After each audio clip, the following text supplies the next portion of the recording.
Calon Gubernur Bali nomor urut 1, Made Mulyawan Arya alias De Gajah mengaku legowo dan menerima hasil hitung sementara KPU Kabupaten Kota di Bali yang menyatakan bahwa pasangan calon paslon Gubernur dan Wakil Gubernur Bali nomor urut 2, Wayan Koster Inyoman Giri Praste atau Koster Giri unggul.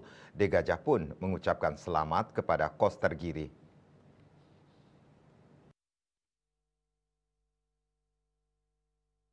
De Gajah mengatakan bahwa ia bersama wakilnya Putu Agus Suryatnyana Mulyapas sudah berjuang semaksimal mungkin dengan segala upaya dan dengan sumber daya yang dimiliki.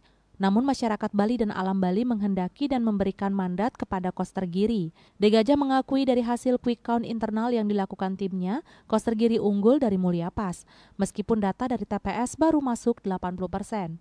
Namun ia mengakui sulit dan telat untuk mengejar ketertinggalan. Artinya memang kehendak dan mandat rakyat dan alam memang memilih Koster Giri. Pihaknya menerima dan mesti berterima kasih diberikan kesempatan dalam berkompetisi ini. Pihaknya akan tetap memperjuangkan apa yang menjadi kepentingan rakyat.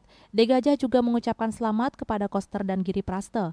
Ia berharap agar Koster Giri bisa mengemban tugas-tugas sebagai pelayan rakyat Bali dan programnya bisa pro rakyat, serta bisa bertanggung jawab tentang apa yang diprogramkan saat kampanye.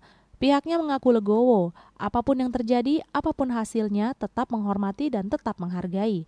Pihaknya menjamin tidak akan ada gesekan. Menurut De Gajah, perjuangan adalah perjuangan dan perjuangan adalah untuk perubahan yang lebih baik. De Gajah berjanji akan mendukung program Koster Giri yang pro rakyat.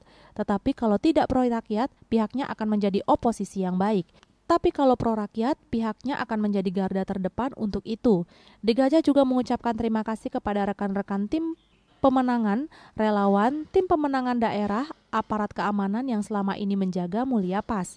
Begitu juga kepada penyelenggara pemilu dan kepada Koster Giri yang telah banyak hal pembelajaran yang bisa didapatkan.